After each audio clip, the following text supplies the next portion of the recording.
Good and You is the program. I'm Rusty DeWeese.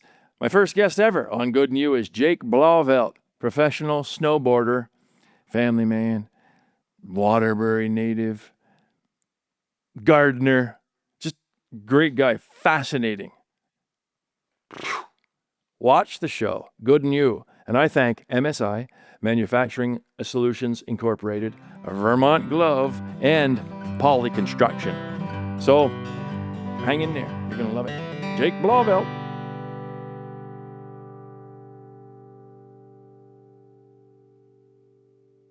Jake,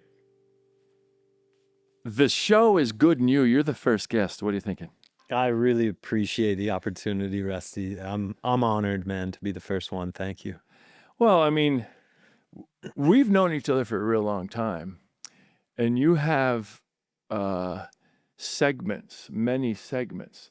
Father, family man, stow native, pro snowboarder, in different levels of it. We're going to talk a lot about that. But first I want to say, the Good and You were telling me about your dad, who we call Hefty. I grew up with him. He's 6 or 7 years old. Right. Tell the people are like, what's this Good and You? Yeah, the Good and You. I thought that was an amazing name, and it strikes a chord with me because every time I talk to my dad on the phone, I give him a call and say, "Hey, Dad, how's it going?" Good and You, every time without fail. And yeah, I can just count on it 100% of the time. And so I love the name, Good and You. Good and You. And I was talking to Michael. He set up the cameras and everything. I was trying to think of a name, And he said, I like Good and You. And I said, yeah, Good and You, because that's what I say to people. I ain't Good and You. And then he was like, yeah, because you're good. I'm good. I'm doing good. Yeah. And you, it's like a positive thing. Yeah. And it's not fake. I want to bust right into it because you have a lot of fans. I want to talk about the coming out party, which I'm studying you and I know about you. One of the many, I'm going to count the 2004 U.S. Open. Explain the build up to that. Like, when was the first time you put on a board? Right. Explain the build up to the 2004 U.S. Open, and then you win that thing. And what's that deal? Right. Yeah. So yeah, back in 2004, that was 21 years ago. That's crazy to think about. But that was the first major contest that I had won. It was the U.S. Open. That's like the cream of the crop. If you win that, that sets your name in snowboarding. And so that was the catalyst for me to kind of, be known within the industry. I was 17 years old at the time, Vermont native, and having the contest down at Stratton was really cool, so my family could come down and watch me compete. And, but yeah, like I said, I had never really won a big contest up until that point. And then to win the biggest contest really allowed me to get some solid sponsors. And that was right around the time when I was actually kind of my interest in contest riding was kind of, I wasn't as interested in contests anymore. I didn't really see the longevity for my career in like constantly grinding and that stress level of competing. It just wasn't really me. Some people it's for competition, and that's great. But I knew that like I didn't really have any longevity with contests because I wasn't having fun at them. And so I won the U.S. Open, and then that allowed me to get on a film crew, which is what I wanted to do. I wanted to be filmed for snowboard movies, for promotional snowboard movies. And all my idols in the snowboard world at that time, that's what they were doing. They were taking helicopters and snowmobiles out into the backcountry, into the best mountains in the world, the best snow, best terrain, and filming radical snowboarding as promotional videos for their sponsors. Serendipitous for you to win that event, and then all of a sudden your interest is waning, and wham. That's the new things. There's a lot of new things. It's called that manifesting. Right. Are you into that manifesting? So could you say, yeah, there was a lot of manifestation with me, young, and boom, and that was a point of a manifest burst in Yeah. good shape. Would you call it that? Yeah, yeah. I mean, yeah, I feel like I did. I fully believe in manifesting, and I tried to manifest that. And basically what it came down to was I knew that I wasn't having fun in the competition circuit. And so I knew that there was no longevity. Could you dial in on that a little bit? Okay, it wasn't having fun because I had a bad stomach at night and I was throwing up because I was so nervous. Because I don't really care to win. It's more about the air I was getting, the feel of it. Yeah, it was more about the feeling of snowboarding and being creative and not necessarily in the competition circuit, you've got to hit your tricks and there's a formula. It's not so much creativity. And for snowboarding, that's what I feel. That's how what I like to kind of emulate is creativity. I kind of think of myself as like an artist out there almost, less of a stunt man or like a competition driven guy. It's more, I like to go out into the mountains and be creative and have fun. Right. Now, first of all, can you hear the cat meowing? I heard Michaela. Michael, Right. could you go down in the cabinet that's to the left of the fridge? There's an orange bunch of hard food. You take a handful, put her in this, and she likes it when you pet her when she eats, okay? It's absolutely true. This is the first good new. This is the first This good is new, good. and I'm all for it. But wait a minute. This is good. Mm-hmm. I'm thinking it was a half pipe, right? US. No, it was actually a slope style, so a series Okay. of jumps and rails. But the muscles and the memory and the mind, those are different parts of snowboarding. To go out to Mount Baker and do those high mountains on soft snow that's deep and avalanche and fly 200 feet in the air, it's not different in slopestyle. You knew you were interested in it, or you knew like, I'm interested in not doing competitions, and I know I got the game to do that. Not like in a cool way, like I got the game, but I think I can do that. Yeah, exactly. It was just kind of what I was interested in and what I wanted to do and what I was riding powder during my off time when I was in the competition circuit. And I'm like, oh, damn, this is really fun.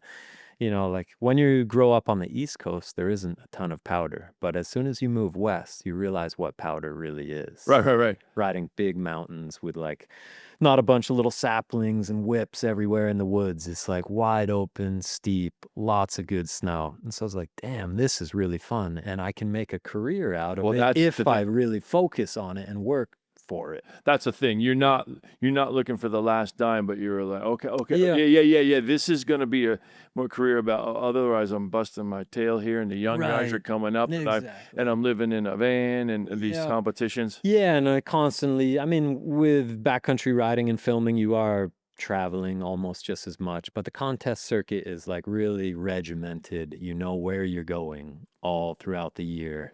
Whereas when you're filming snowboarding, you're chasing snow around the world. And so it's kind of cool. It's like, oh, it just dumped in Japan. We're going there for January. And then we're going to British Columbia. And then, normally you're going to Alaska late March into April when like snowpack's fat up there and they've got plenty of sunlight during that time of year.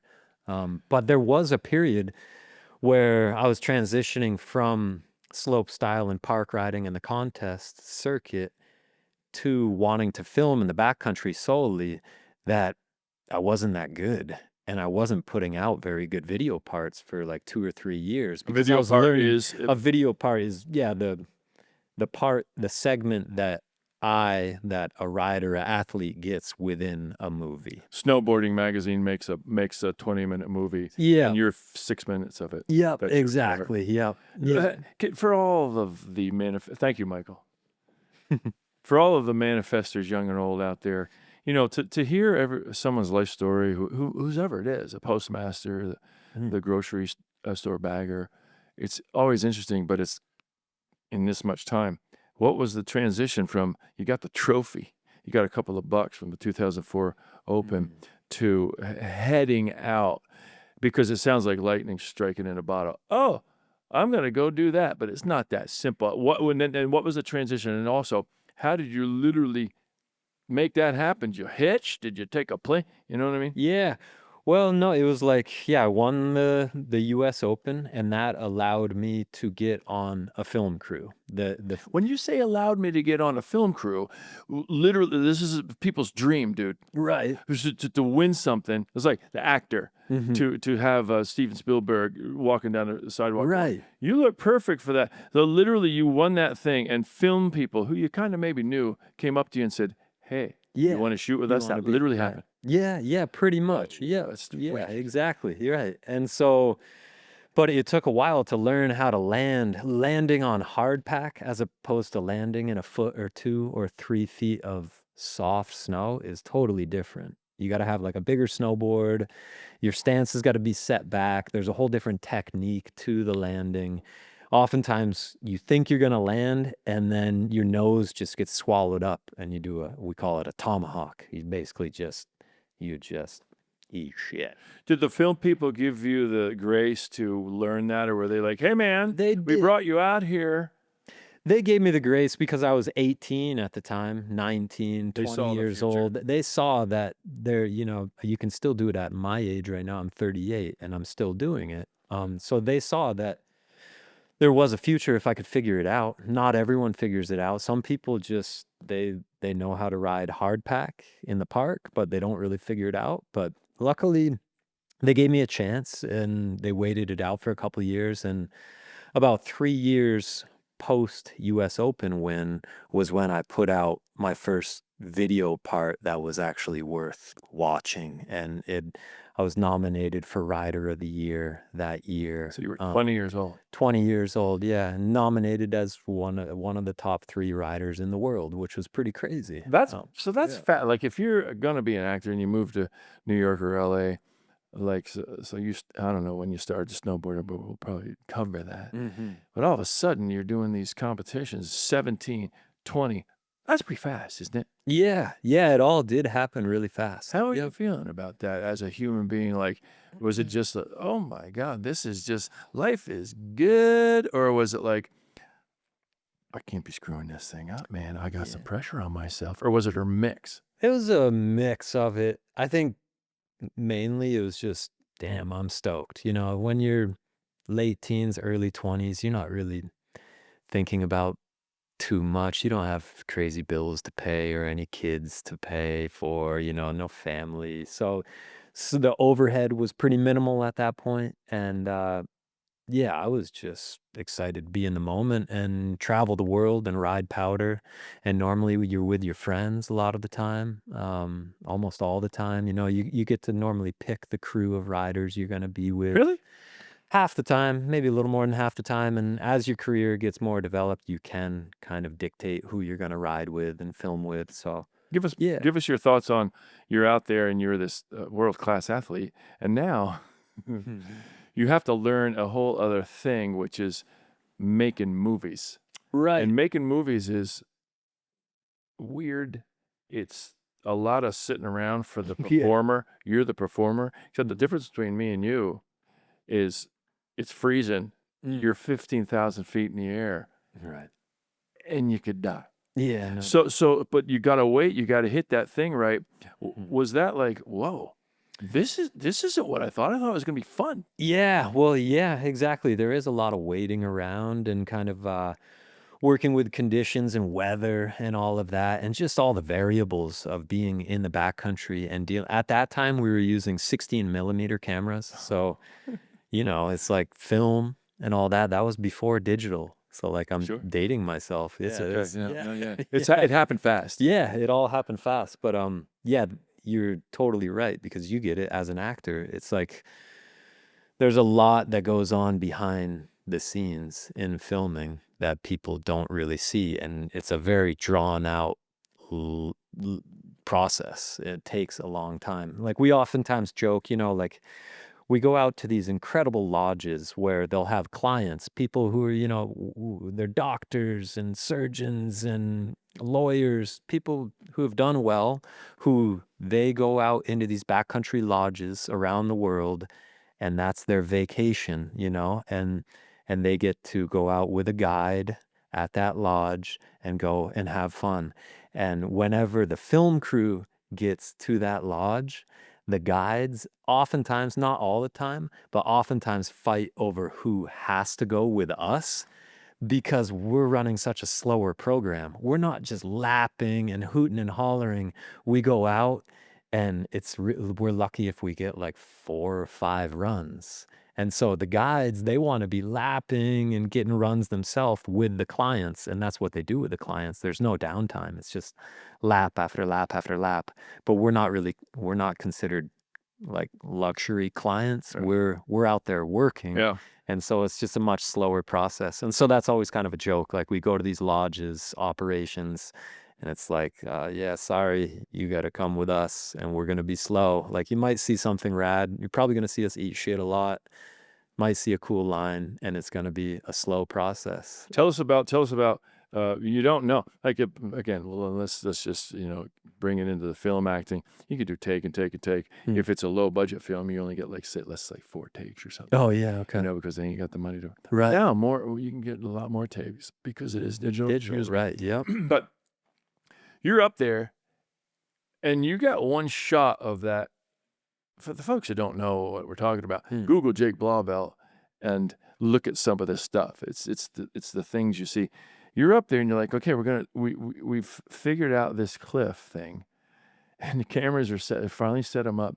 Okay, the wind is right. Okay, Jake, we all think what's going to happen is when you go over that rock, the snow's going to hold, and then you're going to fly off of that thing and land fine. That's what we think. Don't you think that? And you're like, yeah, I kind of think that. Yeah. Right. Is that a little bit what it's like?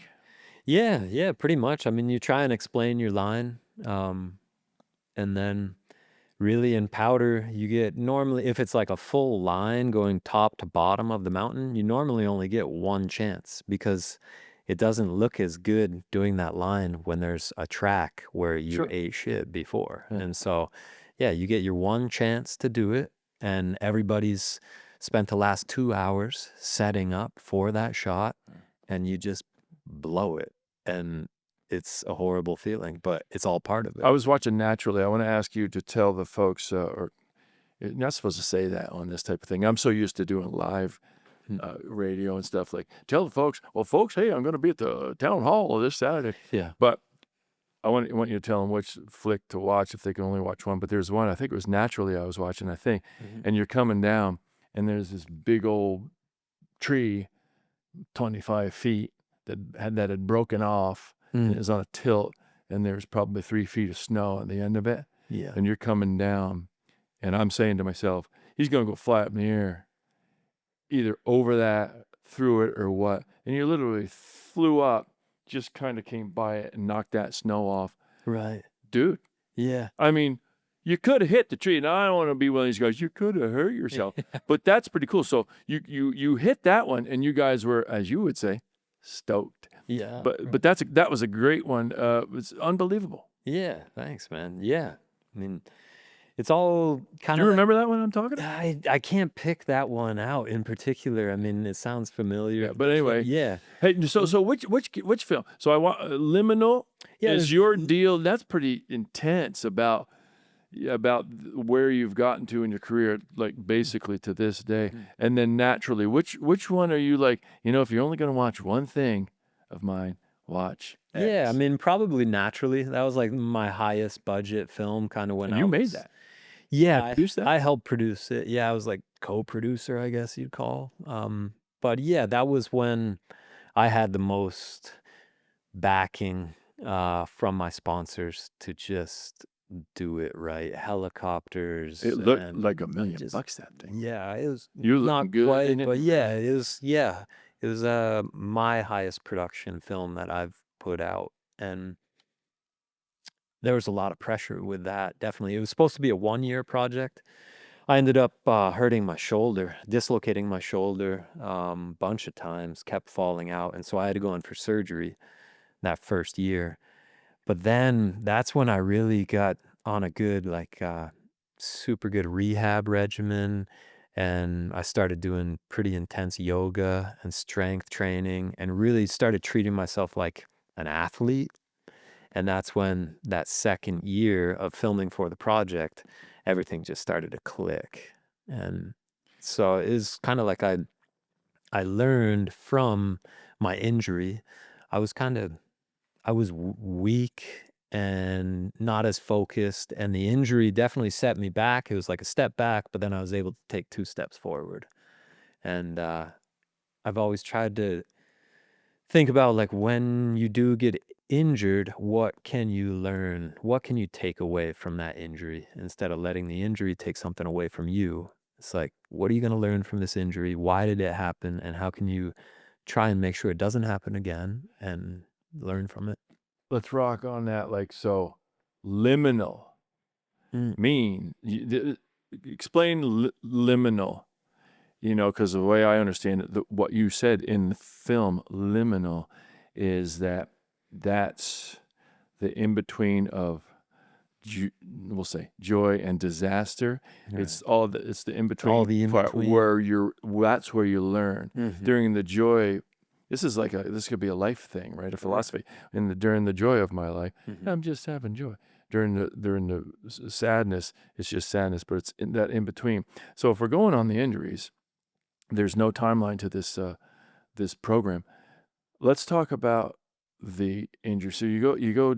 Liminal has a lot about, in that film. It's a great one. Has a lot about you. And it shows even x-rays of the many injuries that you had. But the good news is at the end of Liminal, you're on an upswing. Right. Tell us about that one a little. Yeah, I mean, I guess if I'm answering your question correctly, it's like, yeah, just trying to get healthy and see your goals through, and yeah. And it talked about your hip thing. Right. We saw you getting cortisone and you were going back. Yes, right. Okay. Yeah, right. So that was, I was really struggling with hip impingement, basically arthritis in my hip. At 35 years old. Yeah, 30. I think I was 36 Couldn't years beat old your at the 5-year-old time. running. Yeah, right. Yeah, You said. exactly. Yep. It was horrible. It sucked. And it's my front leg. It's from just all the impact over the years, ever since I was 14, 15 years old, just taking flat landings on that front leg. I've got a couple other buddies who are same age in a similar boat from professionally riding. So anyway, yeah, it sucked. I just grinded through the year, and it wasn't that fun, really. I didn't ride that well in the video because I was struggling with so much pain. And at the same time, like, my patience with my family, like with the kids, just because when you're in constant pain, it's crazy what it does to your psyche, And I didn't really realize it until I got it fixed. I got a hip replacement. What old people get, I got at 36, 37, 36 years old. But it was one of the better things I've ever done because, like, there's no more pain. I was worried that I was going to be kind of hindered athletically, like it was going to feel like a foreign body part, and I wasn't going to feel like myself, but it wasn't that way at all. It was just like the pain was gone and my body was back. And so that felt really, really good. And then, yeah, that led me into the following year, and I was just stoked to have my body back after after it was, I think, at least 3 years of cortisone shots every year before the winter. And that final year, even getting one halfway through, that didn't work because that's what happens with cortisone. After a while, it just doesn't work. Yeah, the doc said, I can keep doing this to you in the picture. Right, yeah. So I keep doing this to you, but the long-term thing is not good. And they shot that nice. It shows you think that, he said, I say we go for it. Yeah, exactly. And I was worried that it was just too soon, but when they got in there, he was like, it was spent in there and it was good we did it. And so that felt great. Pauley Construction, Polli, and its family of divisions have proudly served Vermont for nearly 40 years. Their divisions include rot doctors, for that house rot stuff, expert Painters. Sparkles, that's their window cleaning division. Handyman by Polly. Kitchens and Baths by Polly. Windows and Doors by Polly. And Decks and Porches by Polly. The point is, for all your home improvement needs, look no further than Polly Construction, where one call does it all. I want to jump back and because I believe, am I right when I say that you married your high school sweetheart? Is that correct? Yeah, I Yeah, did. same Yep. class, Kristen. Yeah, Kristen. Yeah, same class as Stowe High. Yeah. So as I'm thinking of this, when you get the great news that now you're going to make motion pictures and you're going to be out in the West and taking sleds around Yeah, and stuff. Not getting personal, I don't think. What went on with that coupling? Because you're taking off. Did she take off too, or did she go to college, or? Yeah, I mean, yeah, she did go to college. She went to UVM for a short little stint, and then she was at Sierra Nevada College out in Truckee in North Lake Tahoe. And that was the same time that I was living in North Lake in Truckee. Sorry, Sierra Nevada's an incline village. I lived in Truckee. Anyway, so we were in the same area, and yeah, we were able to travel a lot together. She was able to come with me for a lot of the trips, and we had a couple little hiccups in between, which was healthy, you know.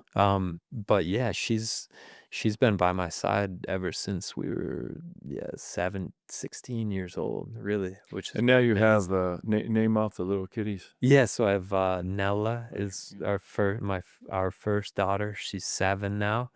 And then Amelia is 5, and then we snuck in a little boy at the end, Bodie, and he is 3. Yeah. Yeah, and you're an old. I know you. You know, it's like very, very majestic, down to earth, back to the earth. Am I right when I say you grow a lot of your food? Yeah, I mean, we used to grow more of it, and we do, aspire to grow a lot of our food. And my mom and dad, mainly my mom, but my dad helps support. And, my dad's sugaring and doing other stuff with the land. But yeah, I always grew up with that. And so we try and do that. But with 3 But kids, with the 3 rough. kids, yeah, it's a little rough. I mean, we do what we can, but you got to pick your battles. And so ever since having kids, our garden has not been as good, Right. but hopefully it will be good again one day. And we still manage to pull out plenty of vegetables every year. To bring the talk to a little bit more mainstream, you're a young family, and are you 5? Are you 5? Like going like, man, this childcare is just tons of dough. I know that Kristen was working for a while. Is she not working? I mean, this isn't about you personally. This is about the whole world. What is the whole world doing now with kids, and what have you guys adjusted? You've done some adjustments. Yeah, right. Yeah, we have. She was working for a little bit, off and on. She was project manager for a construction company in town. But it was almost like, the pay wasn't amazing by any means, and then we're just spending all of that pay for childcare for someone else to raise their kids. So it kind of just made sense for her to be with the kids more at this point in our life.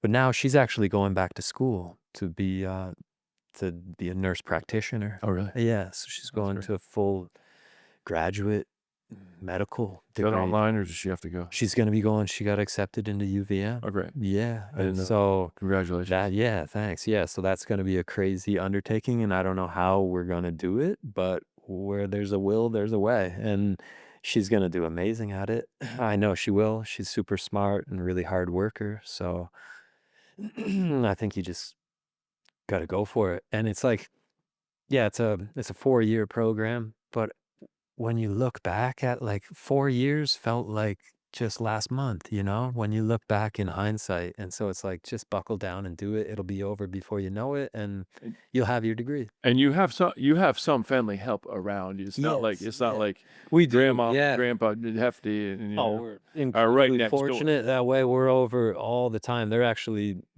Kristen's mom, Jean, is helping with the I saw kids her. tonight. I saw Yeah. her in a place. Yeah, Oh, Cold Hollow. I saw you. yeah, right. She She's said like, that "Yeah." actually. Yeah, she said that. Yeah, but With your oldest, I think Nella was there. maybe. Okay, yeah. But anyway, yeah, we're super fortunate to have Jean in town, Kristen's mom, and then both my folks. Like, we were just over at my folks because it was 95 degrees yesterday, and they've got the pond. Yeah. So we come over after work and after camp for the kids, we go jump in the pond, and then we fire up the grill and have some hot dogs and hamburgers. And yeah, we're constantly inviting ourselves over to their house and being like, can you feed us, and can we It's pretty swim your healthy pond? living. And yeah, Pretty healthy living. it's good. Nice properties. We'll get back to snowboarding aplenty because there's plenty more to say. But you grew up in Stowe, Vermont. Waterbury. You grew up in Waterbury Center. Vermont. Yeah, Waterbury, right. Waterbury Center, Vermont, which is and I grew up in Stowe, Mm-hmm. which is Waterbury's right there. I mean, so you got Stowe in concert. It's in concert with Stowe. Right. Yeah. What is your thoughts on your 2 cents of how it's changed? You know, I mean, yeah. everybody's got their way of looking at it. How does Jake look at? I don't know. I mean, yeah. I'm gonna hate to put you on the spot, but you know what I mean. Like, Yeah. Waterbury was like never a cool hip town when I was growing up, you know. It was like super blue collar. well, they had that when I was growing. When I was growing up, the hospital was there, man. Waterbury Right. Hospital. Yeah. And it literally 3rd grade, 4th grade, 5th grade, 6th grade. You know, kids would be mean, and if a kid was doing something or they did something wrong or Gotta you go did- down to Waterbury. you got D on that. What are you? They're gonna be sending you down Waterbury. Yeah, I mean, exactly, literally, right. the stigma was thick, Yeah. and you would drive down that street and you would see the folks Yeah. out and about. Now it's Waterberry, Waterberry. Yeah, Waterbury. It's right, yeah. happening. So Heard that. Yeah. So go ahead. Yeah, I mean, I don't know, like, yeah, Stowe for sure. Even my sister just said it. My younger sister, she went in because she's in Moortown, so on the south end of Waterbury.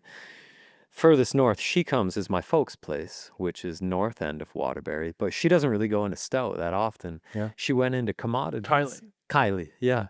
She went into commodities the other day to get some groceries because, I don't know, for some reason she had to go there. And she was just like, holy, she said, it is bougie in Stowe, huh? Because I mean, she would frequent Stowe quite a lot when we were younger. You know, she had a lot of friends there, and Oh yeah. she really doesn't go that often anymore. She hasn't been. I mean, she's been in and out a couple times over the years, but it's changed for sure. But not to say that it's for the worse. I don't think You so. know, it's great. Like, as far as like the business that I have now, there's a ton of work, and yeah, I mean, there's good and bad with it. I think the bad part is it's driving out a lot of locals that can't pay for it, you know. But there's a lot of good too. And then Waterbury is just funny how it's like it's a hip town now. You Yeah. know, there's like Pro Pig, Hen of the Wood, The reservoir. you know, all right down there. And I remember like when the Pro Pig was an appliance store and Miss Dufresne's donut shop was right next door. And if we were lucky, we could go to Miss Dufresne's to get some donuts before going to school. And now, like, I pulled into the Pro Pig the other day and like the bartender was kind of vibing Kristen and I out. And it's like, come on, like, yeah, I don't know. I won't go into detail on it, but it's like when you get vibed out as a local and you're like, come on, like, you gotta, I don't know. I try not to vibe out tourists or whatever. It's like, sure, come to our town, check it out. It's beautiful. And you are fueling our economy, and I don't see anything wrong with it. No. Yeah. No, I mean, my parents moved here, you know, Yeah. to your dad's brother's wife's development, Mhm. Gilchrist. Yeah, right. I think your dad's father's brother. Brother. Yeah. wife Right. Yeah. Yeah. of Gilchrist Road, and In 1968. So I've always had the idea that when folks around our little town of Stone, our little town of Waterbury, we're like, man, these people moving in. I'm like, mean, my parents did the same thing that the people that just moved in last night. we all Yeah. did the same thing at some point, How you know? can you go like, Yeah. you know, I'm here now. We're putting the gate up. Yeah, We don't want right. any more Yeah, people in, man. exactly. Now, And you realize it too. Like I went down, not anything. I mean, I'm sure there's great places in Tennessee, but I went to Memphis, Tennessee to go pick up a piece of equipment, and I was glad to get back home for sure. And people, humanity, a lot of people. yeah, for sure. It's just different way of life down there. And yeah, nothing wrong with it, but it's like when you come back into the Green Mountains and you're like, sometimes if you haven't left here for a while, you get in your little hole and it's hard to look up and really appreciate. But then yeah, after that trip, I like pull in and everything's so clean and green and lush and Unbelievable. right compared to where I was for Yeah. sure. Yeah. You so you're out there west. So that was your 20s and 30s, heavy duty, doing all that stuff. You're making a living.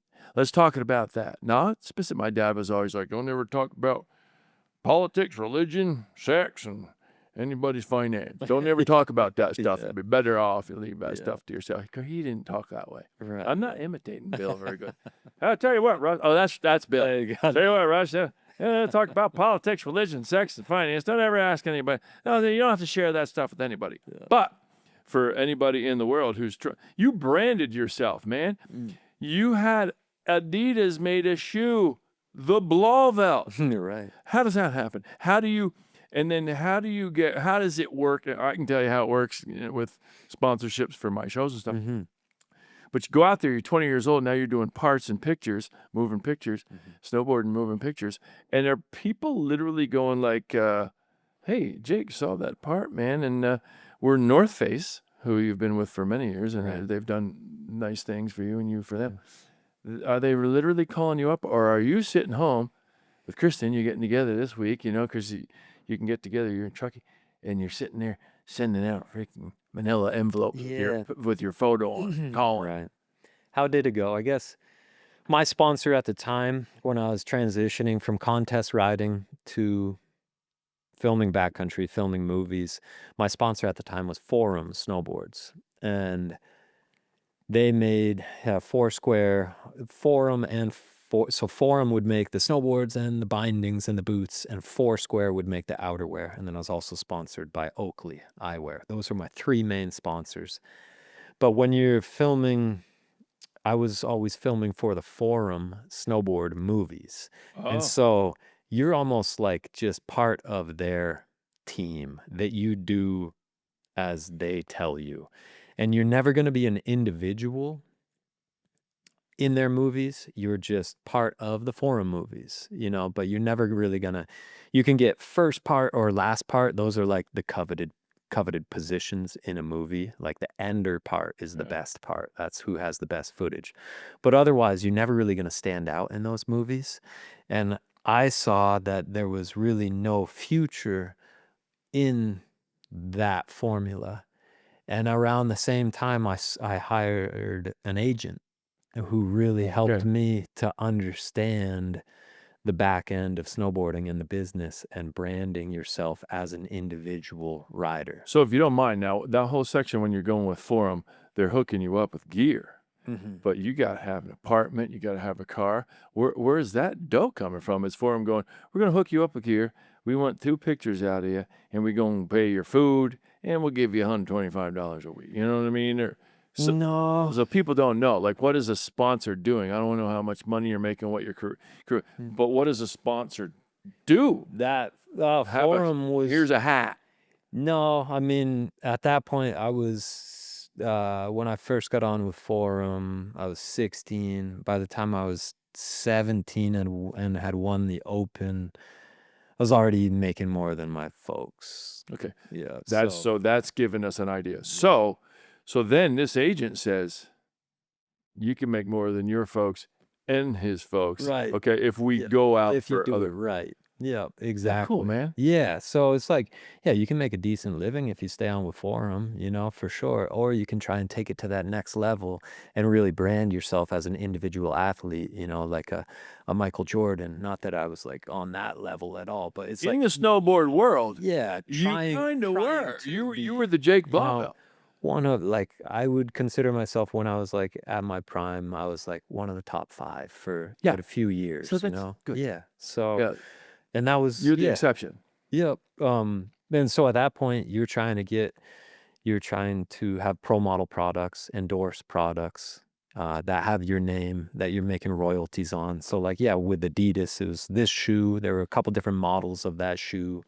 You get royalties on every year, depending on Groovy. how many units they sell. Groovy, I got it. But in another segment of that is like, okay, the Dewey's brand of snowboarding britches. We want to pay you a certain amount of money, and we're going to hook you up, and then, so sign this for 3 years. Is that how it goes? Like 1 year, 2 year, 3 year, Yeah. and then your agent goes, dude. 3 years, man. That ain't gonna. Well, we want 5, or we want 2 years at more. Does the agent work like that, like an acting agent would work? Yeah, exactly. Yeah, depending, it all depends. I mean, of course, you want to sign a super long, multi-year, like 5, 7-year contract with an incredible pay, but oftentimes, if it's a longer contract, it's a little more modest pay, because Yeah. they can't Oh, I'll take guarantee, less you over a can't cookie. guarantee, yeah, to just have that security, or you can kind of gamble and be like, no, I want a 2-year with amazing pay, Right. and after 2 years, I'm going to be worth that much more. And how has that world changed? So you have a nephew, Mm-hmm. and his name is Mason. Yeah. Mason Lemery. Yep. Lemery. So you're mentoring him, and he's up and coming. So are you like a guy that's been in this business for a while, saying to yourself, not to Mason, turn the show off, Mason, for a bit, because you're saying to yourself, man, well, I'm glad I'm not Mason now, because it's not like it used to be. Yeah. Or is this business still, if you're kicking it, if you're stoked, you can still go making a pretty good living here? Yeah, Or has it and changed? it's changed a lot, and it's In what all ways? If you I can feel like it's mainly due to social media, and the internet, basically. Whereas, like, when I was first starting out, say back in '04, '05, like up until 2010, really, the social media, Instagram, all of that hadn't really taken off. And so these brands, the companies, Oakley, Forum, North Face, they would pick a couple of riders and pump those riders and support them through their feeds. They had the reach to get out there. But now the brands are looking for these riders with their own feeds. They don't even necessarily have to be that good. But as long as they have 100,000 followers or more, the brand's like, yeah, let's do it. We'll support you because you're going to pump our product on your feed, which has so many thousands of followers. And that's how the brands are doing it now. That was well put. Thank you for that. Even I understood that. So these youngsters that are having to have a good social media so that the businesses will say, hey, Yeah. do those youngsters have people working for them on their social media? Or does Jake Blauvelt go home at night after dinner and go, Yeah. well, how many, or do they have people working? I don't know. I mean, I think a lot of the kids these days, like young, like 20 and younger, I don't think they have people doing their feed. If you notice young kids, they're always on their phone. I know what they're doing. And they're super quick at it, and they don't really they don't think about what they're putting out there too much. They don't like overanalyze it. They're just like, boom, put it up, whatever, it's all good. Like any media is good media. Whereas like me, like I'm just an older generation of the snowboard world now, and I like overanalyze everything. It's like, oh, do I really want to put like my kids up on the feed right now? Or, oh shoot, I'm not wearing the right thing in that, And so it ends up taking me like an hour to put a post out, and then at the end I'll pull the plug and be like, no, maybe not, because I don't feel good about it. You feel So like there's a lot more relying on it. You've built up all this thing. It's like, I don't want to screw it up. But these youngsters are like, hey, they're just like, wow, what's going whatever. on? You just, yeah, they throw up a post or, a story, couple stories a day. But I don't know. For me, like, I try not to be on my phone that much, especially in front of the kids, Oh, which is, could you stop there? yeah. Because how's everything going technically? These guys are. This is the first show, and they've said all this stuff, Nailing it, yeah. and it's rolling. Yeah. Because I want to ask about parenting a couple of questions, and that's one of the big questions. Have you and Kristen sat down and said, we have X age, X age, X age. What we're going to do is we're going to allow the phone at this age for an hour or what? Yeah. Have you figured that all out, or is it just like you don't No, I know? mean, I don't know. I don't know if we will figure it out, really. I mean, some of Nella's, our oldest friends, already have phones, but we're gonna try and hold out for as long as possible. So you're just Sure. playing it as it goes. Yeah, yeah. I mean, Oh, there's not like a set age. I mean, I right. think she's like allowed to get her ears pierced before she goes into second grade, but a lot of her friends already do have their ears pierced, and so there's like that push and pull there, What's So this is like uncharted territory for me, and well, yeah. yeah, What are the parents thinking in this case? Nella, we want to maybe feel how we don't know when we're going to allow Nella, yeah, and the reasons are because we don't want her to be relying on. We don't want that thing. The many things that people yeah. say it's bad for. The technique, the seeing that stuff. Not that she's going to see, because you can block all sorts of Yeah. stuff. But Did you call it a tech neck? yeah, I have that in one of my. I have that in one of my shows. That's The good. technique. Tech neck, yeah. Got a technique. I know. Yeah. Anyway, so what? Yeah, what is the fear that a parent has that it's just bad stuff coming in and it's doing this instead of her going like, hey, Dad, how high is the asparagus? Right, exactly. Or just like looking up and noticing everything and interacting with people instead of just being so confined to your phone. So maybe Yeah, as a tool first.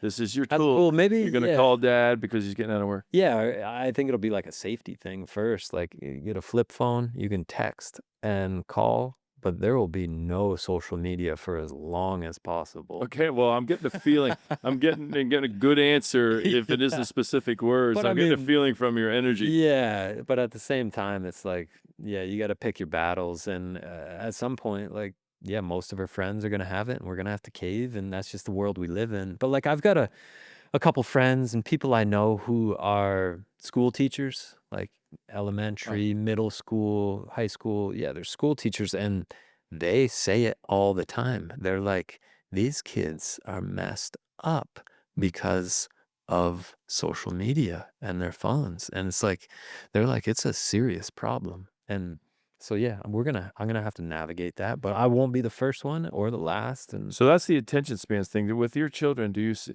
You probably don't see any decaying in attention span. So. In other words, we hear kids' attention span is so bad these days, and they're not necessarily saying it's because of this. They're just basically. I think some people present it as, I don't like it when they present it, as for some reason there's kids are coming out of the human with less. Kids are coming out of the human with less attention span. You know what I mean? right. No. No, I don't think so. Yeah. Yeah, I don't think so. Plenty of I mean, attention out of your kids. yeah. You For buy the Bodie most the point. muffin man at the artisan, and he's Yeah. attentive to that. Yeah, if he's well fed and well rested, but there's a couple variables to work around. But yeah. What did you get? Like, I did meet Kristen's mother, Mm. and she was pleasant with it. Yeah, one she's minute. great. Yeah. What did you get? I know your mom and dad. Your dad more quiet guy. What do you think you see that you guys are trying to transport into your children from your mom and dad's living in a house with the sugar house next to it? Mm. Your mom's flowers and garlic and carrots. Is that the way they live? Are they reading? Are they philosophers? Do they have community? Do they have friends? What did your parents give you that it's just in you? Well, I think work ethic, you know. Ooh, I didn't Yeah, mention that. yeah. I think Both of them. yeah, yeah. What'd they're your both. mom do? What's your mom?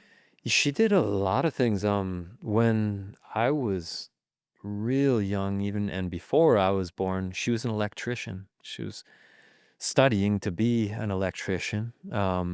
I don't know if she got her journeyman's. I'm not sure if she did, but yeah, she was one of the only female electricians in the area. Whenever I used to think it was normal for Marcy. like Marcy, yeah, for like women to be electricians because my mom was. And then people are like, "What? Your mom was an electrician?" And I kind of realized that is like a not that normal. Did your dad meet your mom on a job, man? I think he's a they carpenter. did, yeah, because he was he was always a Yeah, still, carpenter. yeah. Yep. I think they did meet That's fine. on a job somewhere. Yeah, I way didn't know back. that. Yeah. That's But cool. then, yeah, and But then, work ethic. yeah, work ethic, yeah, for sure. Then she didn't pursue that for long for multiple reasons. And then she started a floral design business, and she had a nursery at our house where people could come and walk around our property in these amazing tour gardens, see all these crazy flowers and plants, and then they could say, "Oh, I like that. That's beautiful." And you could go down to the greenhouse, and there were a bunch of potted plants where you could purchase them. And that was before that was in vogue. Because that stuff's happening more agritourism. Yeah. That was Yep. way before But that was yeah, hit. it was Greg Hill Gardens, and like Oh yeah, I heard of that. yeah, and it was pretty cool. But and then she also did floral design for weddings and whatnot. So her flower business was kind of when I was like a kid, she was really focusing on that. And then after she ended that, she went into painting, doing interior painting. So work ethic. I mean, Work ethic. when again, I think there's a little bit of a romanticism when someone might think of Jake Blauvelt, man, and you're out there just flying in through the air with the greatest of ease. But I would like to make a statement because I did my own thing. It's 24/7, man. Yeah, no doubt. When you're out there, that's work ethic. So you weren't coming down the mountain 8 hours a day, literally, but it's day after day after day. And then when you're traveling, it's part of the work. Yeah. And you're far away from your home. It's constant work. Yeah, for sure. Yeah, there is a lot of work that goes unseen, but I mean it's fun work. It's like it's rewarding work, but you got to kind of have your goals set out and try and work and strive for those goals. Work hard, have fun while you're doing it, hopefully. But I think that like the best athletes or I feel like a lot of maybe I'm wrong, but I believe that a lot of the most successful people in the world are have incredible work ethic, because they have these visions and then the work ethic to see them through. And I'm sure they're talented too, but I feel like work ethic goes a lot more than talent. Oh, If I you was going to ask that question. if you have the talent and the work ethic, like He- a Michael Jordan, that's when you make it to Dude, the upper Did echelons. you steal that from me, man? That's in my motivational speech. Yeah, It's no. not. It's a will and discipline. And if you have them all, you're Oprah Winfrey or you're Right, Tiger exactly. Woods. But so few people But take have the talent over. No. Take the ethic and the will and the discipline over the talent any day. Yeah, for sure. Oh yeah, Yeah. cool, man. Yeah. Cool. Yeah. I would high five, but I don't high five, man. I don't like high fiving. Do you high five? Not really. I pound sometimes. Well, I but- pound Yeah. because it's Yeah. because of the virus thing. I don't like any of that crap, Yeah, man. no, I hear Just ya. get the job done. Get the fuck out of here.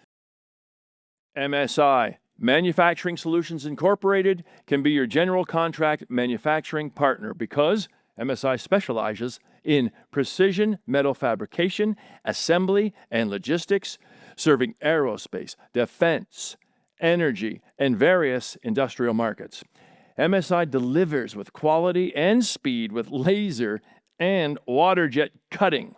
Now, learn more about MSI by visiting msivt.com/manufacturing. So a couple of years, like 2000 and what the hell the year is it? 4. Mm.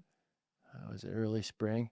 I see Marcy. I see your mom. I'm going through chemotherapy at that time Yeah. with the prostate cancer that I have. Mm. And I hope The cat. hey, let's see what she does. I just touched her ass by accident. That's fun. Hey, McKay. Hey, Papa. Is she in camera? She is. You'll be able to edit this one, Joe, and get her. That's a little bit. Hey, bud. That's old Jake right over there. He got his own sneaker named after him. But yeah, the prostate cancer. So I was going through chemo. That's a weird thing to go through. And I hope to use this show to bring a little light to all this type of stuff. Yeah. And so I saw her, and she said, "Hey." I said, "Hey." I said, "How's it going?" She said, "Going." Yeah. She said, "Yeah, Jake's, and I just up the hospital seeing Jake." I'm like, "What?" And I said, she said, "Yeah." I said, "She's taking visitors?" She said, "Well, not really, but you can go up there. Why don't you hit him up?" This is my mom. This is your mom, Yeah. Marcy. That's why I Okay, can't. So I'm getting, right. I'm bringing us into that goddamn story. Yeah. So I said, "Oh, Jesus, one of our own. You're in the hospital." Boom. And I'm going through chemo, and I'm really hospital specific at that point. Yeah. Going through my stuff is this at the end of my 128-day course of 6 infusions, and it accumulates. Although I've withstood it very well. Anyway, Good. so my guy texted you, and you're like, "Yeah, Russ, man, I'm not seeing a lot of people, but come on by." Yeah. So I go to see you and tell the folks why you were in there. Now, this is after, what's the name of that movie that I was saying? Liminal. Liminal, Right. and you're ready to roll. Yeah. And you got a new hip, and in the movie, you're like, "Man, I'm headed out." So it's either the next year or the year after, you're coming down a hill. Take us through this whole thing. This is big. Yeah. I mean, yeah. As much as you want to share. Yeah, no, for sure. I'm comfortable talking about it all. Just try and condense it into a couple minutes. What? And, No, yeah, man. I mean, yeah. No. Well, you got the floor. Yeah, so I had my hip replacement, and I was feeling really good. I was like, damn, I got my body back. I was ready to charge. And but I hadn't really been riding that much. I was kind of rusty. All right. Not a bad thing to be, No, but not, in your profession, you don't want to No, you don't. You're right. And so yeah, it's like, anyway, I hadn't been riding much for the winter, but I was feeling really good, and I lined up a trip with North Face up to Haines, Alaska, which is like the cream of the crop, best terrain, best snow. That's where everyone goes Really? to prove themselves. Really? Yep. So lined up a trip up there late March with the North Face team. And on the last day of that trip, I just went way too big off from a cliff, off from like a jump cliff kind of thing. And normally, what you're always looking, if you're going for big air, you got to catch a good landing. You're not just landing flat. You got to catch transition to help with the impact. I overshot the whole landing too flat. I probably went like 70 or 80 feet on a 50 foot, and just went 70, 80 feet to dead stop. And it fully shattered my tibial plateau and my fibula. So tibial plateau is like right where your shin bone comes up just below your kneecap. That just shattered into a bunch of different pieces. But luckily we had a helicopter that we were accessing all the terrain with. So my buddy was able to ride down to me, pull me 50 feet to where the helicopter could get me. So it was kind of like best case scenario as far as like extraction from the backcountry straight to the hospital. But put it in reverse. You're there, you've landed, that was a no-no. And something's going on. At that moment, shock, so you were out of it, or you're like, "Oh, this ain't good." Yeah, it was like, oh man, I messed something up really bad. I was super scared to pull up my snowboard pant leg because I thought it was going to be my bone, like compound fracture.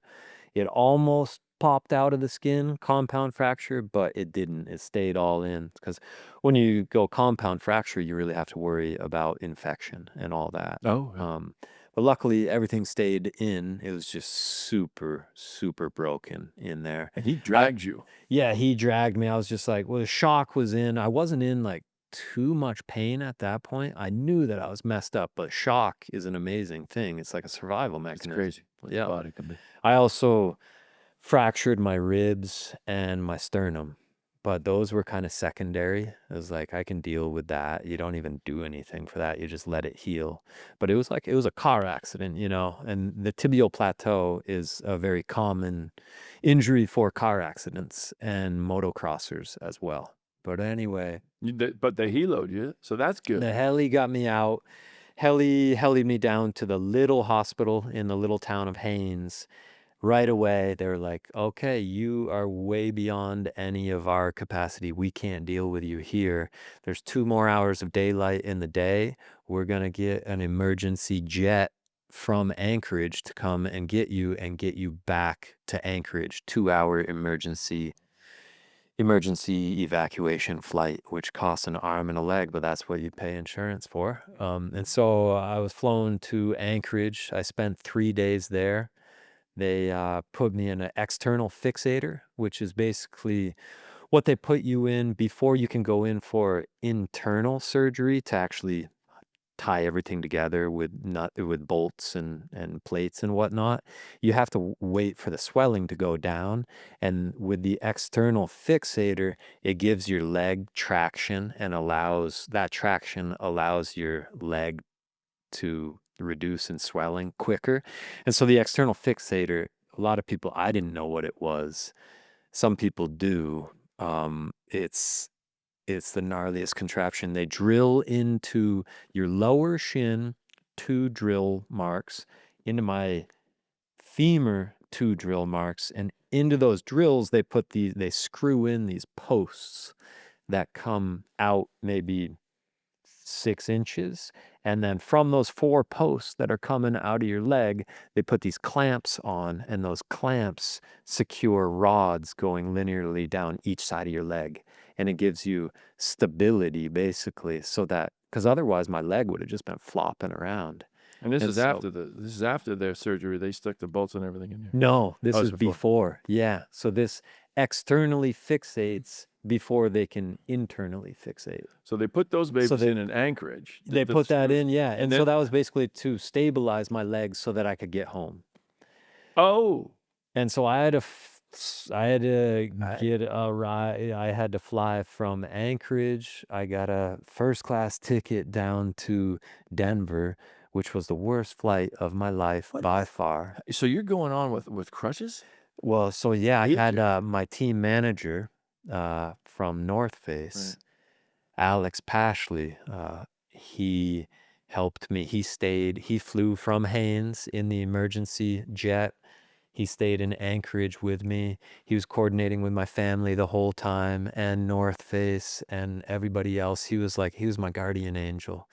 And he helped me get from Anchorage all the way to Vermont, which is like over 5,000 miles, you know. It's probably 6,000 when you're not going straight as the crow flies. But anyway, it was How did you get through that mentally from the Anchorage to the Denver, though? I think if I'm remembering correctly, you said, like are you just in another zone? yeah, a lot of painkillers.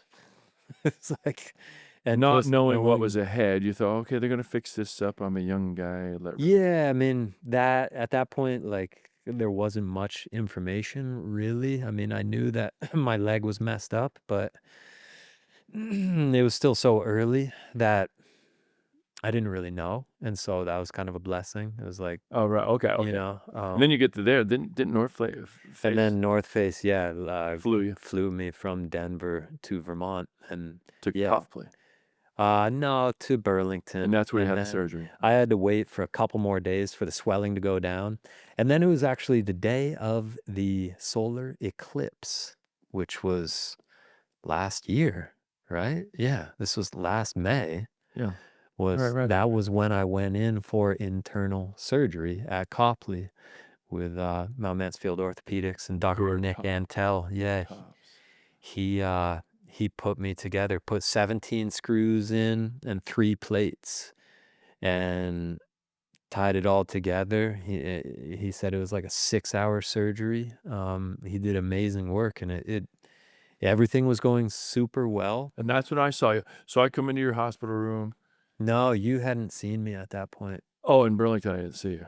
in I Copley. saw you. Okay. Yeah, so you saw me once the infection kicked in. All right. Once it kicked in, but not before you had the special infection surgery. It was Right. before that. Yeah, exactly. So it had been 6 weeks post that internal surgery where they put 17 screws and 3 plates in. It was almost 6 weeks to the day, because at 6 weeks I was supposed to be able to start physical therapy and start getting strong, because when they tie, the healing times a lot is lessened when you have so much hardware in tying it all together. You get a little bit of callousing in there, and then with all the nuts and screws and everything, that's what gives you the stability. So anyway, I was getting ready on that 6-week post-op day to start physical therapy, and that night I came down with 104 temperature, 104 fever, chills. I was in excruciating pain. My legs swelled up like crazy. I went to go talk with my other, I was talking with Dr. Nick Antel, and then my other friend, who's a doctor there, Brian Monnier. He's a next door neighbor. Anyway, I was like, dude, is this normal? What's happening? And he's like, dude, you need to go to the hospital right now. Went to the hospital thinking, okay, I got an infection. They'll give me some antibiotics. But it was like super internal infection. It went sepsis, so blood infection. They did a clean out surgery where they go in and basically just clean out in your leg with like saline solution. They just go in and kind of douche it out, and that didn't really help anything. Then they went in for a second internal clean out where they go in and open everything back up. And that was when they realized that they weren't going to be able to get rid of the infection due to all the hardware that was in there, because the hardware doesn't have any blood flow. And so without the blood flow, you can't really, the infection just festers on the metal. So they had to, on the second clean out surgery, they had to remove all of the hardware prematurely. And so it left me with a super unstable leg. But luckily it had had 6 weeks of healing time to just barely start to mend and give me enough time, give me enough stability. Then they put me in like a soft cast. I had one more, I had a third clean out surgery after they removed all of the hardware. So I saw you after the first clean out surgery, and I went up to your room, and we were both not in good shape. Right. Mentally. Yep. Yeah, and that really meant a lot, man. You coming to see me. It was heavy. Yeah, It was heavy. very, very heavy. I've never cried so much in my life. And just, it was the worst time of my life by far. Yeah. You got the kids in the way. So that was heavy. And I go home, we're chatting, man, we're going to make it. I go home, and then Jake's thing's going to be good, he's feeling not so cool. It wasn't looking good. Yeah. Because the nurse came in, and I was sitting there. I was like, yeah, I ain't going to look at that because I don't want him to see. But anyway, and then the next day I get on, and then, I'm Instagram, whatever, it's and Kristen had wrote a note to people, hey, just so everybody knows, if you hear something. Jake went in, I'm pretty sure I got this right. Yeah. For emergency surgery last night, and I'm like, let me look at the date on that. I just left him. Right. Yeah. What? Yeah. So what had happened is that thing that I saw was bad. This is a big time deal.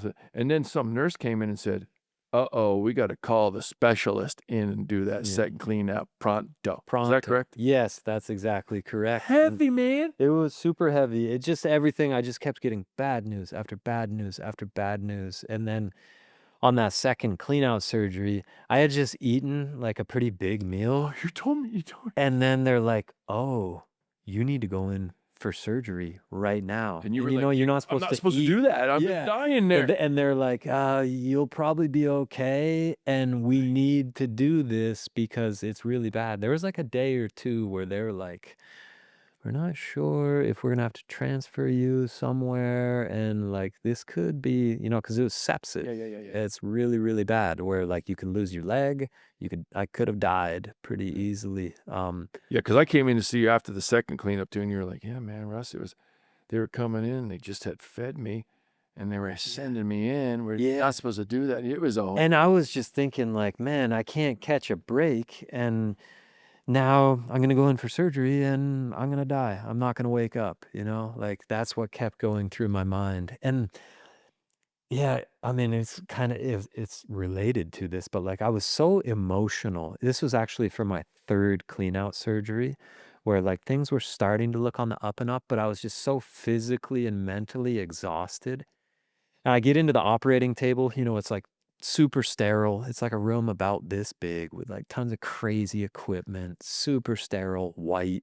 And you've got like your surgeon and doctors and staff all looking at you. And I'm in the roughest shape.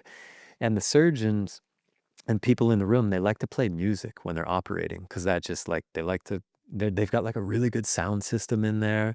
They like to get in their zone. That's their trade, like a painter or, what. So, and he's like, do you like country? I was like, not really, but I'm going to be out anyway. I don't care, whatever you need to do. But, and so they played this one country song with this woman country singer. I'm blanking on her name, but it was just like, it is so beautiful. And I was so emotional, and I was just listening like over this really good sound system in this super sterile room with all these people looking at me right before I get knocked out. And I was just bawling because I had so many emotions, and for some reason the lyrics and this woman's beautiful voice, it was just like a really kind of like a spiritual experience that was kind of crazy. And I just always think about that, like, and I bring it up to the surgeon too. It's like, remember when I was like bawling like a baby listening to that country singer? The Stoics. I follow Stoicism. I read it when you see the article. Right. Yeah. And there's this thing that there are going to be hard times, the Stoics say, right? They say it's good to be where when life now, when it isn't as intense as that, it's good to be able to keep yourself at a place where when those hard times come, you open the door and let it in. Yeah. And you let it in, man. Yeah. During that whole time. And the upshot to that, well, by the way, when I visited the second time I came, no, the first time, I brought you a book. Yeah, I was going over. Yeah. And some dude had given me a book at the art. Oh, right. And it was like a bunch of pages of Vermonters, and it was like a really low key one. It wasn't like a fancy. I said, here, Jake. And you read that, and then I came to see you again, and you were like, you showed me a picture. You said, you were down, and you said, this is what I was always thinking it was going to be between Kristen and I. We were going to grow old together. Do you remember that? Yeah, no, I do. Yeah, for sure. Yeah. You know what I mean? I mean, it's all good. Yeah. But then the moral of that, or the end of that story is, once that third clean out, you've been nothing but boom, like killing it. There hasn't been any... Yeah, I mean, yeah, for the most part, it was a long road, I mean, after I got, I spent 8 days at Copley in the hospital. I thought I was just going in for a quick, antibiotic regimen. And 8 days later, I finally get out of the hospital. I've got a PICC line in my arm that I have to self-administer IVs for the next month. And yeah, I've got this boot this soft cast that, yeah, they had to keep on because they have to keep checking the infection, so you can't put a hard cast on, and there's all the swelling, and it was an absolute shit show, worst time of my life. But you can ride like nobody's business now. You're back to work. Yeah, I'm back. That's what I mean. Yeah, I don't mean work your yeah. new job, which we're going to talk about. Right. Your old job. Yeah. Do it. I'm good to go for the most part. Yeah, it's amazing. You know, I'd call myself like 90% physically and probably 80% mentally Mhm. right now from that injury. And it wasn't anything wrong that the surgeons or Copley did. The infection most likely, almost certainly came from the external fixator. There was those 4 holes. The 3 of them healed up like no problem. The bottommost post hole never healed that whole 6 Oh, really? weeks, which was kind of abnormal. It was always open, and I was always having to like change bandages, and it was always kind of pussing. And that's most likely where strep A got in and then just wreaked havoc on my whole system. No, cop. Yeah, good. Cop Yeah. is the deal. Yeah. I want to look through my notes. We still have time. Got to get you out of here. We're No, nowhere in no near the rush. end. Yeah. And we don't want to. These guys put this whole thing together, man. These cameras, they're getting paid. I ain't gonna freaking ditch it, dude. We want to talk about Blauvelt banks and what that is, but also where that money is going. Yeah. Yeah, Blauvelt's Banks, it's been, I think we've had 5 races so far over the course of 6 years. We had a little hiatus. No, we have had 4 races over 6 years. We had a hiatus 2 years ago due to low snow. 2 winters ago was just horrible here, I think. And then for COVID, we took a year off. But anyway, we've had 4 fundraisers at Bolton Valley. Bolton's been great in supporting the local community and my vision for having a fundraiser event for Waterbury Center Skate Park. Because you started out skateboarding, I started out skateboarding. and also and Bolton is your home. Bolton is where I learned how to ride. Yep. During the after school program at Waterberry. But yeah, so I host a bank slalom, which is basically, it's a race down a series of man-made big bank turns with gates on the low point of the turns, and basically, yeah, fastest person down. And you're one of the men that makes them. Right, yeah. So You're the really week involved. prior, yeah, I sit in the cat with the cat operator for like 3 days prior, and then there's a day or 2 of hand shaping afterwards. And yeah, we get the course all set up, and then the past 2 years we've been able to have, let's see, 300 racers, That's which at it's just right. think about at $100 a pop, we're able to raise, a good chunk of The change. skate park, if any, hopefully people are in China are listening to this and they don't know where Maple Street is, but in Waterbury Center, the skate park is going to be where? It's going to be right at the Hope Davy Park, which is right off Maple Street, right behind the fire station. And I don't know, I forget if you mentioned that you actually have enough money to get that baby going. Yeah. So we didn't raise all of the money solely through Blauvelt's Banks. There's been a lot of other grassroots fundraising. We've been fundraising for 6 years now for it. And yeah, we raised $265,000 to put in like a state-of-the-art 5,500 square foot concrete skate park that my brother-in-law is actually going to be building. His name's Jeff Hall. He's got Catamount Skate Parks, and he gets flown around the country, Really? subcontracted to Is that build skate parks. Kylie's partner. Yeah. Cool, man. But anyway, yeah, we're gonna break ground next week. It's been 6 years in the making. We've been fighting tooth and nail for it, and Well, that's the thing. This is the thing. I mean, you hear the podcast, and this isn't a Got Ya podcast or political podcast, but you hear we're divided, blah blah blah blah blah, and here's you and your wife and your 3 kids and your sister's buddy and your partner doing a community thing. Yeah. I don't see the division, man. No, I just don't. No device. I've been to Italy. I've been to I've been to Italy recently, and Indiana. I saw the Indianapolis. Oh yeah, right. No, With Eric Adams, we went and I saw the Indiana Fever. that's And I great. swear to God, there's either a sunny day and stars following around my head, or I don't know what, but I don't see a snippet of anger or division in any of these airports. Sure, you can drum it up Yeah. if you're corporate news or whatever news, and I know that there are people who are having a tough time. I'm not judging that, but I'm saying, of course, you live in this area. Right. Yeah. Okay, but This is in airports, man, all over the place. Yeah. I didn't hear nothing. There's Yeah. hundreds and hundreds of people going on. But anyway, you're doing the community thing big time with this Blauvelt Banks. Now, are you still going to do the Blauvelt Banks? I mean, you get this baby up and Yeah, I running. mean, I think I think we It's a probably lot of will. work. It's a lot of work for sure. But it's so good for the community, and so that's the main reason. And there's always there's always things to raise money for sure. Good for Even you. once we reached our goal, and by no means has it been just me.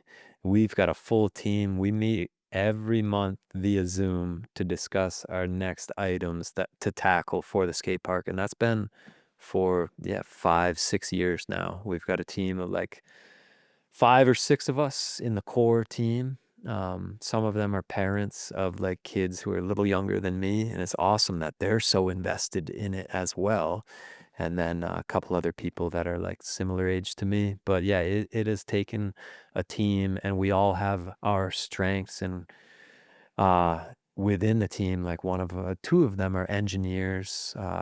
One of them works really in depth with the town of Waterbury and all their planning commission and whatnot. And then I'm kind of more of like the poster child for it, more or less. I can help Yeah. spread the Good word job. through my platforms and whatnot. You got to keep it going because right when your kids start to grow up and be able to enjoy it, you can't stop it because they're going to be having fun up there. Yeah, They no all, doubt. they already are. Yep. Then what about the work? Now you have this new venture.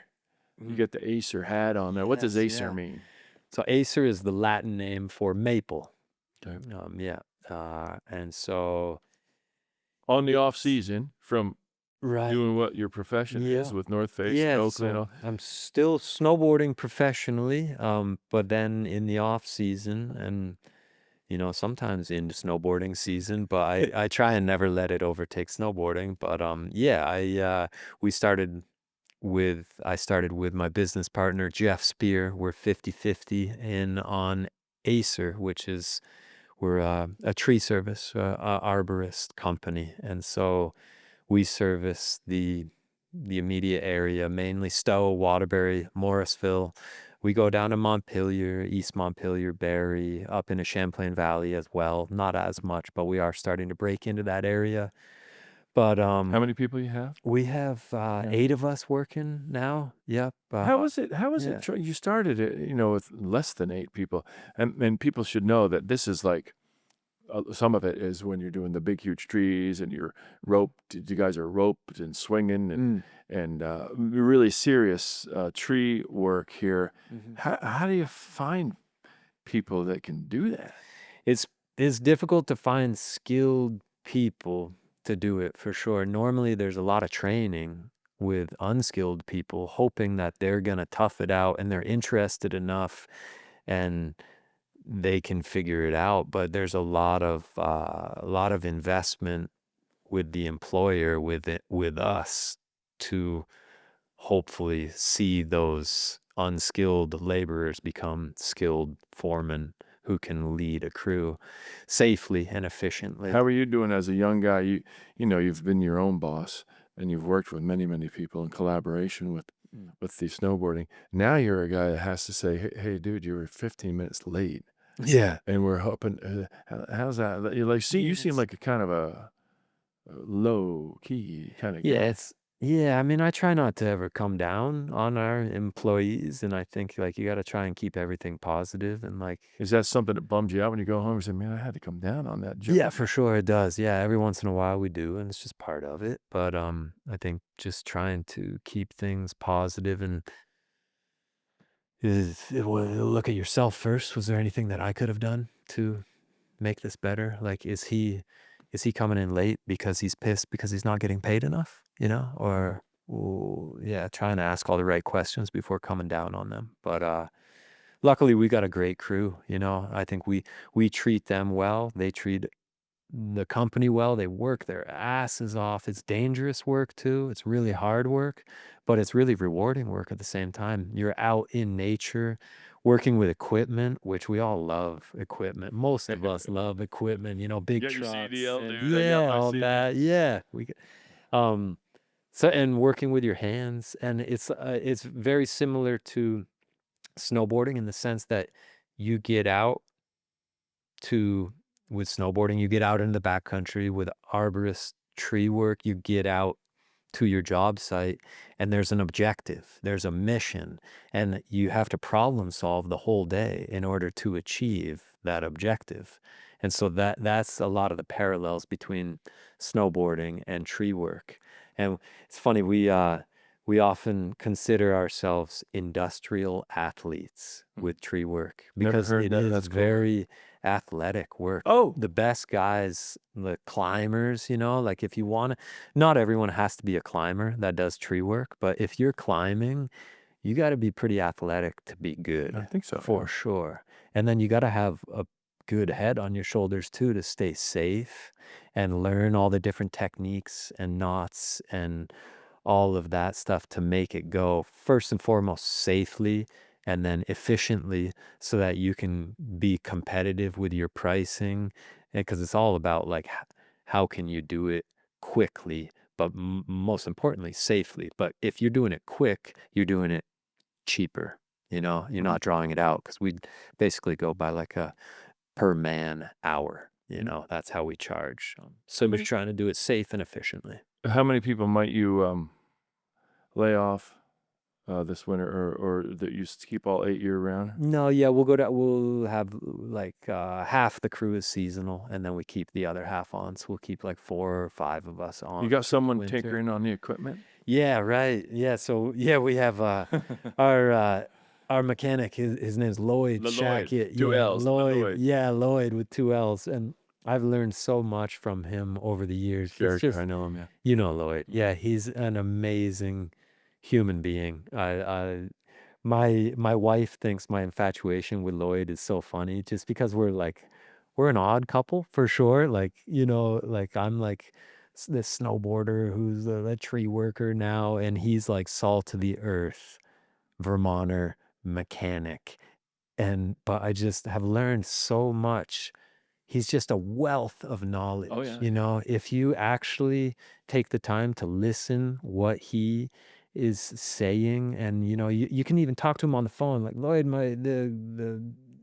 the radiators are vibrating and then it's spewing this out, and he can tell you over the phone what is happening. Pretty wicked. And then when you're with him working on equipment, he's constantly fielding phone calls from other people who are Right. asking the same thing.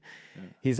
He's a helper. He's like constantly helping you and other people in his network, and hard worker too. hard worker. Because he'll work at so your place, and then he'll knowledgeable. go down to Eric's. He hooks up. Right, everybody at Eric exactly. with his extras Yeah. and stuff. He's helping everybody out all the time, and he's never complaining. Like, Got a funny voice, You got a funny way about it. yeah, He's it's just like, great. He's just a character. I don't mean funny, odd, but yeah. he's just a character. Oh, he's Get the guy. just He's salt for classic. the earth. I think he's great. Like we changed this past winter. We were over at the Lipsky's shop. Yeah. Lipsky's were great. They Carl let us use their shop because our shop we can't fit our log truck in our bay. It's so big, but we can fit it in there. And Carl was lucky enough to lend us space in his shop.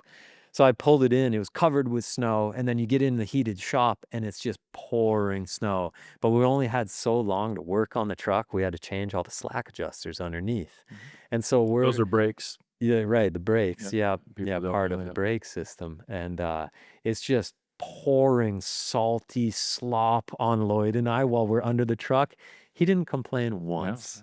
And he's just, give me that wrench. And we got the torch going. And I'm just like, this is fucking crazy. And it was nothing for Lloyd. And he's a big dude. He's older. And to be under the truck like that at his age, but he doesn't complain at all. And it's just, I think the world of him. Yeah, that's great. Yeah. That's Lloyd helping you. And back to your story of your recent accident, and your recuperation with that accident out in Alaska. You said there was a guy that was with you the whole time. Was he also the guy that drug you from? Nope, that was he didn't drag me But to he's the the guy that pickup gets zone, you but to the little hospital, from the little hospital to Anchorage, from Anchorage to Denver? to Denver and then and then Denver to to Denver Vermont. to Yeah, Vermont. he This was is my the guy's right by you. Mhm. And then what happens, man? Yeah, so he was my guardian angel that whole time I while mean, I was cool as messed fuck. up. Yeah, yeah. Yeah, and then I healed. We kept in touch all last summer and this winter. This past winter, I wasn't really feeling like super strong, both mentally and physically, to really like get back into it. And so I had a pretty mellow winter. Mhm. But towards the end of the winter, I was like, okay, I think I can start to ease back into it. And so I was talking with Alex. That's the guy, my team manager on North Face, who was my chaperone the whole time, my guardian angel. And yeah, we were trying to line up a trip to British Columbia early April, and he was already on a heli trip in Revelstoke. The last day of that heli trip, right before going to meet up with me, there was a really bad avalanche accident at the heli-op they were at, and him, along with another filmer friend of mine as well, and their guide, passed away in an avalanche. And it was just so, 40-year-old guy. yeah, mid 40s, early 40s, just Kids? in the prime of his life. Yeah. No kids, Okay. but a wife, and he just lived a beautiful life. Everyone loved him. He was like, it's really cliche to say it, like he was the best, but Yeah. he seriously was. Everybody loved him so much. He was so funny and so helpful, and I just can't believe he's not here anymore. And So that's it's another just, shot too. I mean, thanks for sharing that. yeah. And we'll think of him. And we're gonna have a little celebration for the show, but we can kind of mix it in with him. But this stuff. Just talk to us a little bit about the avalanche safety procedure stuff. I mean, I know you can't be always safe around an avalanche, but Yeah. how does that work when you're up there doing that stuff? You have these things that blow up, or what's Yeah. Well, so yeah, when you go out into the backcountry, you always have a transceiver, which is just on your body at all times. As soon as you leave the lodge and go into the backcountry, you have your transceiver on, which is sending a signal to other people, other transceivers. So everybody has a transceiver. If you get buried in an avalanche, that signal is sent out. Everyone else in your group out in the backcountry with you, who's going to be conducting the rescue scenario, they flip their transceivers to search mode, and then they can find you basically under the snow within, they find you it gives you a reading, a digital reading in meters to the lowest number. So if the lowest number you get is 0.5 on the snow, that means you're a foot and a half meter below the snow. Sometimes the lowest reading you get is 2. That means you're buried 6 feet, 2 meters down, and you got to start digging quick. But anyway, yeah, and you have in your back, you always have a backpack with a shovel and a probe. And the probe is for once you get down to your lowest number, you say probe, and then you start striking with the probe until you hit the buried person. You leave that probe in the ground where you have a probe strike, and then you get your shovels out. Everybody gets shovels out, and they start to dig. Have you ever had to do that? No, knock on wood. No, I yeah, have you won't. not. Yeah. You won't. Yeah. And then, what is one told, any one of us, told to do if? Did you know Kasha Rigby? I did not. Yeah, No. she's from Stowe. Yeah, right. 6 years, and then she died in an avalanche. She was Yeah. like Miss Mountaineer skier, Right. Yeah. backcountry, telly, Yeah. like a star. Yeah. And she lost her life in an avalanche. Yeah. Last year. Mhm. She grew up in Stowe. So what are we? I mean, you're in an avalanche. What do you do if you're in the avalanche? Yeah, I mean, if you're in the avalanche before you go down, you just swim, as you just Oh, okay, because try and stay up. But there's only so much you can do. Right. A lot of times, there's new technology within the last like 5-6 years where there are ABS bags. Right. It's That's what I was wondering. it's yeah, you have like basically like a ripcord that puts a big balloon over your head basically, and it does help to keep you afloat, but more it helps from trauma. Right. It's So trauma that's sometimes that's gets normally the killer is that's when got you're cautious. getting sucked down by the avalanche. Oftentimes it'll throw you over a cliff. It's wherever that avalanche is going, you're going with it. So if it's going into trees, over cliffs, into rocks, if you hit your head or vital organs. So oftentimes it's trauma that gets you in avalanches, and it's not even so much suffocation or burial. What I understand about cautious, I read, and it may be wrong. I don't think I am. That it was that she had damage, and she wasn't even buried under, and her guy she was with Yeah. got to her like really soon, Yeah. and it wasn't going to work out. Yeah. From what I hear in the accident with Alex, it was all, it wasn't due to asphyxiation. It was due to trauma, which in a way makes the rescue team feel a little better, that they couldn't have done anything better, you know? I think when the avalanche came and hit them, it just hit them so hard. Yeah. So Alex would like this little question. I got a little question, then we're gonna have a little celebration. Listen to how dude. Nice one. Living high in the hog up here in the Worcester Ridge. 442, son. But get me up on the lingo, because I heard you say, Michael, there's a little sun coming through. Bend your head down if you would. Oh, it's nice. Look at that, man. So good. Camera 3. You got to get Jake. Yeah. Like you've said, charge, and when I'm watching your movies, I hear some of the lingo. Are you up to date on the lingo? Like, is I your don't nephew? know. Is your nephew? My nephew, he'd be the guy to ask. I mean, I'm kind of like, I'm falling out of the scene at this point, but yeah. What do you do? Stoked. Yeah. Stoked, still a but thing to say? that's old news. That's the main one. That's old news. Damn, Rusty, we're going hard. We're gonna get the runs later, man. Just sip a little bit, just as a ceremonious thing. Yeah. Because this is the first good news, Yes. and very good. you're the man. And look at this here. I get these Vermont Glove is a sponsor. There You got Vermont gloves? No. set, I think. Yeah, you got a set. So Vermont Glove is just an unbelievable glove. They make them down in Randolph. Sam Hooper and about 6-7 people, and they're 100 years old, and they were originally lineman gloves. And it went through several iterations of ownership, and then Sam took it over. He must have been doing this for 5-6 years. And mine, I left in the barn one night, and I was out there puffing cigar, and I look over, and I got a pet mouse over at the barn. Oh. Newton Jr., I call him. He eats gall darn pretzel sticks and everything. Brings them right down the hole.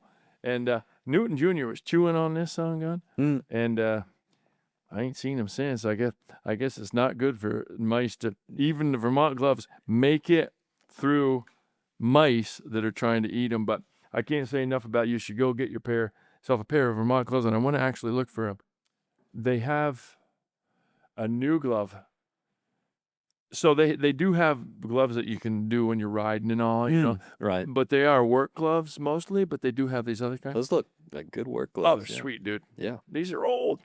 And they have a new model Vermont glove that is called, they call it the Flatlander, Oh, nice. because it's like just a less thick type of, it's got more, I wish I had the word they use. More, whatever this is called. Dexterity. That's it. That's it. I just peaked the sound. Poor Joe just shit his pants over there. So anyway, yeah, we're gonna toast this, but maybe I got 1-2 follow-ups. We're still gonna get you out on time, Jakers. No, I'm not worried. Got plenty of time. Yeah. So here, man. Rusty. Good news. Appreciate that, This Rusty. lives forever. Thank you very much. Oh, thanks for coming up and spending the time. The poor guy's up at 5 a.m. cutting trees. You know. Your father sugars. He doesn't. You guys don't retail it. No, we can a little bit for friends and family. He does. But he sells wholesale just in the 40-gallon drums. But am I wrong in saying that the winner of Blauvelt Banks goes away with some? Yeah, no, yeah. Yeah. So Right. for Blauvelt's Banks, we first place in all the categories. There's 9 categories. They get a gallon of maple syrup branded with the Blauvelt's Banks Gallon? branding. Yeah, and then second place gets a half gallon. Third place gets a quart. So yeah, it's like 15 gallons all told that my dad supplies for the trophies. Yeah, he's got a pretty small operation. It's not quite 700 trees. But he does it. But he does it all himself. Yeah. And yeah, he's pulling vacuum, he's got RO, all of that. And he could do more. His rig and whole setup could do more.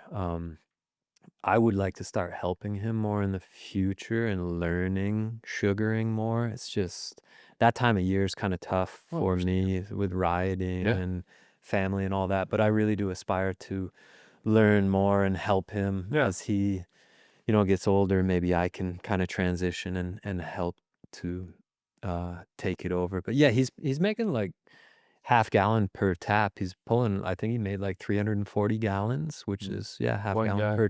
half gallon per tap, which is full crop. Yeah. What was I gonna say? Oh, where do you keep the Oscar? So like when you won the U.S. Open, do you have a trophy from that, and do you Yeah. display that, or was it a I cool don't trophy? even know. I think it's at my folks' place. Yeah. Right. Yeah. And when I guess when I kind of covered what I have, man. Yeah. But ACER, people just Google ACER, or how do they find ACER Tree Company? Yeah. You can just search for ACER Tree Company. And how do you donate to the skate park? Just search for Waterbury, Vermont skate park, and that will send you to the Waterbury town page, and then they have all of their 501c3 nonprofits that they support, and there's donation options right there, and then you can get a tax deductible receipt. Yep. Yep. Waterbury skate park. Two more quick things. When you're flying through the air, like I have dreams, I'm flying through the air, like really, I'm skiing. Like when I was a kid, I ski still, but I have dreams I fly through the air, man. Is that you're really working when you're flying through, figuring out where you're going to land? Or are there some times when you can just, because we see all these pictures of the mountain bikers and everybody flying through the air, is it really like cool? Yeah, all the work's done before you leave the lip. That's like you get your snap and your pop all off from the lip, and then hopefully you can just enjoy the ride. And if you're working in the air, then you haven't nailed it right off from the lip of the jump. How did you learn to fly through the air? By just first flying through the air 2 feet, and then, or did you do trampoline stuff and stuff like that? Yeah, tramp stuff, skateboarding.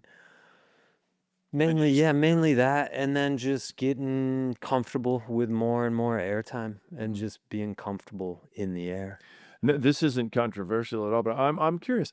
I know that you had a relationship with Jake Carpenter, right? Yeah, buddy. yeah. But you didn't necessarily ride on Burton. Yeah, it never really worked out that way. But I think the world of Burton and Jake and Donna, and they've done incredible things for our local community and the snowboard community as a global, international thing. And they're an amazing family. I got nothing but great things to say about them. Yeah. I knew it was that. Yeah. So cool, man. Anything else you want to drop? Oh man, I just appreciate the opportunity. I think the world of you, Rusty. So thank you. Oh, right back at you. Yeah, man. And good luck. We'll be watching. You get on the Instagram, whatever. Jake Blauvelt, and he's got the blue thing, and you get to see all these things and watch his movies.